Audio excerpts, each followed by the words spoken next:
Welcome to Executive Access, created for motivated professionals.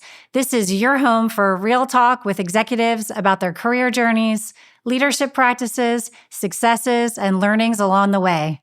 I am your host, Jamie Tazi.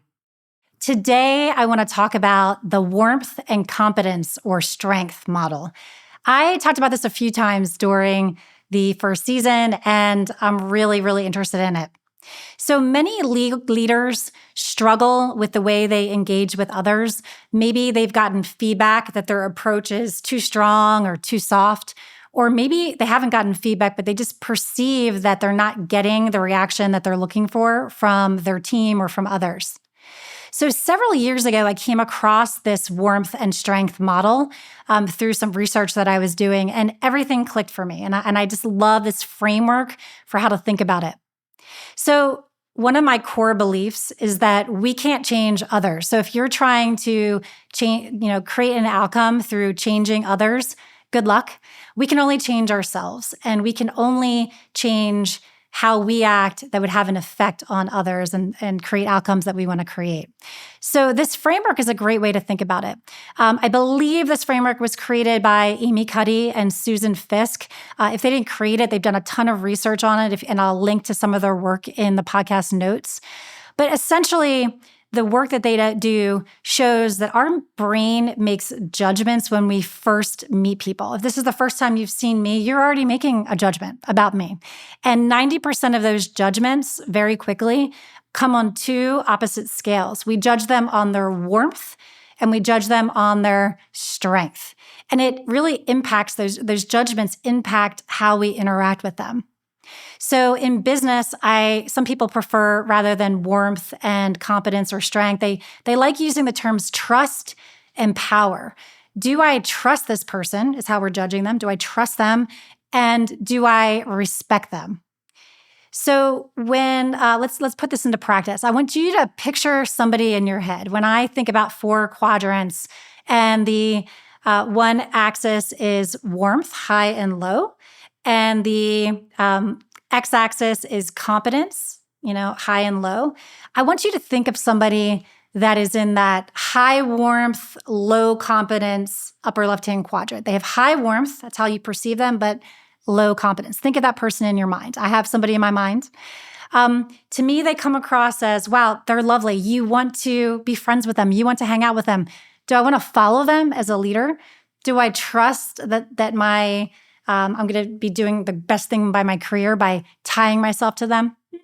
Maybe not. Now, think of the opposite. Think of somebody with high competence, low warmth. Picture that person in your mind. Okay. You might say, all right, well, I trust what this person is doing. I have a lot of respect for them. I might even envy them. But do I really want to tell them that's going on? Do you think bad news travels fast in that person's organization? Probably not. Okay. Do I want to run through walls for that person?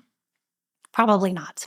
Okay. I'm not even going to talk about that low competence, low warmth kind of quadrant, but that high warmth, high competence quadrant is what I believe all leaders should aspire to. And personally, I think very few leaders truly get into that quadrant consistently, where they somehow are warm and competent at the same time. It would be like saying, wow, she's so warm. I feel like I can tell her anything. She's very approachable, but you know what? Don't mess with her. Do what you say you're going to do and be accountable. It's that type of vibe that we're looking for. And so we tend to want people to see us as more competent. That seems to be what we care about more than being warm. Although I will tell you, being warm and being perceived as warm is where all the great influence happens. And I would say as a leader, being able to influence others is a powerful, powerful skill. So don't discount wanting to kind of move up the quadrant around your warmth quotient. So I would love for you to think about, what do you need to work on? Do you need to build more warmth or trust?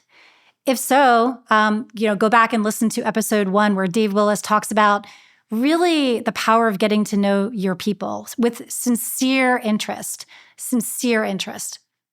Also, really working hard to understand what others are experiencing. Do you understand, if you listen to my last episode, the view out their window, being able to show that you understand another's point of view. This will dial up your warmth. If you need to work on your perception of power or competence, think about and work on things like your posture, how you enter a room, direct eye contact, and more. Okay, there's a lot to explore there. I think what I haven't read about in some of these models, but I think to be true based on my experience, is adding this dimension of thinking about warmth and competence or trust and power as like a radio dial, like you're turning up or down the volume in your car. And thinking about which situations you're in, it's still all you. You're you and you want to be your authentic self, but you can dial up that competence or dial up that warmth depending on the situation. Let me give you 2 quick examples. Years ago, I went to visit a company in the Midwest. We were meeting with their very senior leaders and a couple of their board members. And I walked into the room with a gentleman that was on my team. I was his manager. I was the more senior person, not that that matters. And I walked into the room and there were a lot of people that did not look like me in the room, a lot of people that were older than me. I could have been their daughters maybe. And I noticed that they kept looking at my colleague and they kept speaking to my colleague and not to me.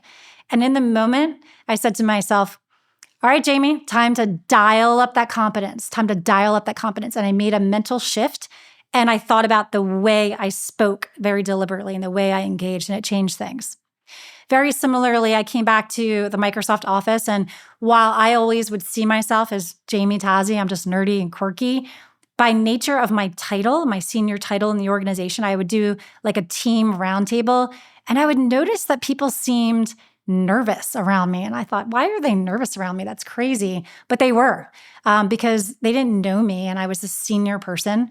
So I would dial up that warmth. I would deliberately smile and ask people about what was going on with them and spend a little time maybe sharing a silly story about me or my family.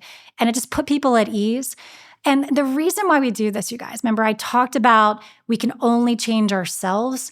It's all about being effective. It's all about influencing the outcomes, and it's all about getting the best out of others.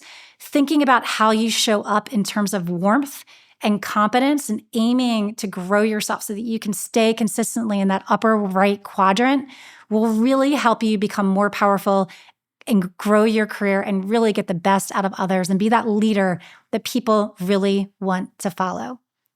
So I would love to hear as you practice this, what you're experiencing. Please drop a comment or drop a line to me. You can find me on LinkedIn.